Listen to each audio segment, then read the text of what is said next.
Sandali lang, narinig mo na ba ang mensahe ng Diyos sa iyo ngayon araw? Huwag kayong mabalisa tungkol sa anumang bagay.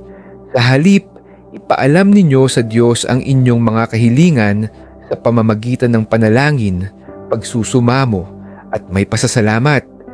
At ang kapayapaan ng Diyos na hindi kayang abutin ng pag-iisip ay mag-iingat sa inyong puso at isip kay Kristo Jesus. Filipos chapter 4 verse 6 to 7. Madali tayong mabalisa ng mga problema sa buhay gaya ng pera, trabaho, relasyon o kinabukasan.